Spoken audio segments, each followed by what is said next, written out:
तो स्वागत है आपका एडवांस नॉलेज शो पर। क्या दुनिया को करना पड़ेगा एक और खाद्य संकट का सामना?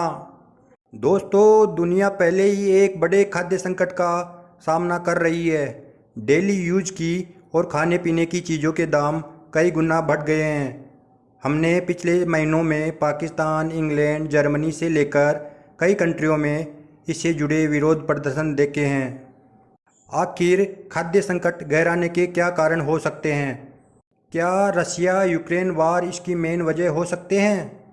पिछले 500 दिनों से रशिया यूक्रेन वार चल रहा है, यानी लगभग 1.5 साल से ये वार लगातार चल रहा है और अभी भी इसे रुकने के कोई आसार नहीं दिखाई दे रहे।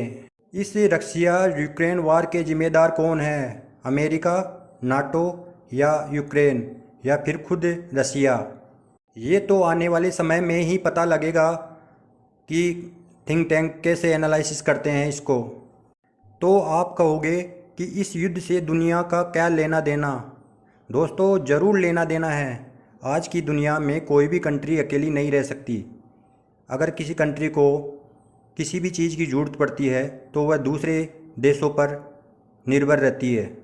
जैसे इंडिया अपने इक्विपमेंट और कुछ हथियार रशिया और वेस्ट कंट्रियों से खरीदता है, वैसे सभी देशों के अलग अलग रिक्वायरमेंट होती है। आपके लिए खुशखबरी बता दूं कि अब इंडिया आत्मनिर्भर हो रहा है। अब इंडिया मेड इन इंडिया के तहत कई प्रकार के हथियार और टेक्नोलॉजी बना रहा है। अब वापस आते हैं अपने मेन पॉइंट पर। आखिर फूड क्राइसिस से होगा क्या? फूड क्राइसिस से कई कंट्रियों में खाने पीने और कई चीज़ों के दाम बढ़ जाएंगे। महंगाई और फूड क्राइसिस की समस्या की वजह से राजनीतिक अस्थिरता व यानी पॉलिटिकल इनस्टेबिलिटी का माहौल बन जाता है। ये खाद्य संकट क्यों बढ़ रहा है? इसके क्या कारण हैं? दरअसल यूक्रेन व रशिया कई प्रकार के खाद्य पदार्थों का एक्सपोर्ट दुनिया भर की कंट्रियों में करते हैं।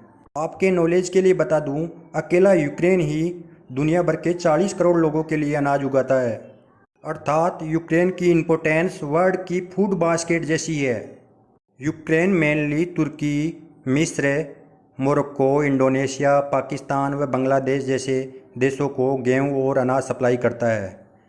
कुछ हद तक अफ्रीकी देशों को भी यह बहुत सारे फूड प्रोडक्ट सप्लाई करता है। रशिया व यूक्रेन दोनों ही फूड प्रोडक्ट व खाद्य तेलों के बड़े एक्सपोर्टर हैं।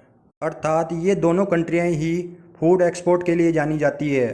मैं आपको बता दूं, दुनिया के बाज़ार में आने वाले गेहूं का 29% व मक्के का 19% हिस्सेदारी अकेले यूक्रेन व रशिया की है। यूक्रेन सूरजमुखी तेल का सबसे बड़ा उत्पादक देश है। कभी कभी ये क्वेश्चन एग्जाम में भी आ जाते हैं। तुर्की अपनी ज़रूरत का 70% गेहूँ रशिया व यूक्रेन से लेता है। चाइना यूक्रेन से सबसे ज़्यादा मक्का का इंपोर्ट करता है। यूक्रेन अकेला ही दुनिया के 10 से 12% गेहूं का सप्लायर है। अगर ये रशिया यूक्रेन वार ऐसे ही चलता रहा तो आने वाले समय में कई गरीब कंट्री खाद्य संकट का सामना करना पड़ेगा। आखिर यूक्रेन रशिया इन सामानों का एक्सपोर्ट कौन से रास्तों से करते हैं? यूक्रेन का ज़्यादातर एक्सपोर्ट काला सागर समुद्री क्षेत्र से होता है, जो अभी बंद है और इसमें एक पेच फंस गया है।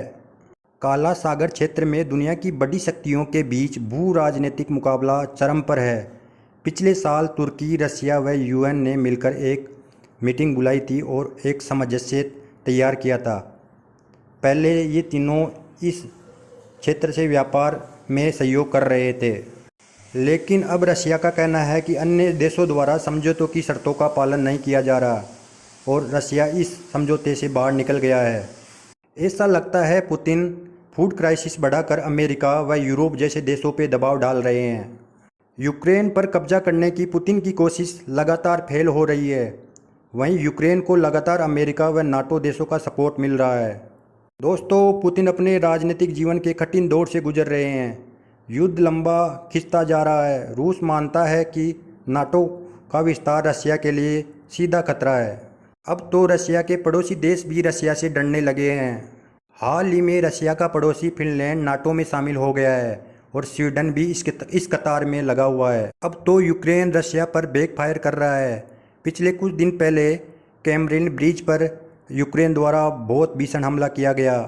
इन सब को देखते हुए रशिया ने खाद्य संकट को और बढ़ाकर इन देशों को मजबूर करने पर लगा हुआ है। पुतिन इस फूड क्राइसिस को बढ़ाकर अपने देश में खुद को मजबूत करना चाहते हैं। पुतिन ने ये रास्ता रशिया पे लगे इंटरनेशनल सैंक्शन को कम करने के लिए भी चुन सकते हैं, ताकि अपने मिलिट्री, फाइनेंस व पॉलिटिकल बेनिफिट पूरे हो सके। यह रशिया यूक्रेन वार कई देशों को भुखमरी की हालात की ओर धकेल सकता है। अफसोस यह है कि ये युद्ध कई मानवीय संकटों के कारण बनते हैं। आपका इस विषय पे क्या कहना है? कमेंट कर ज़रूर बताएं।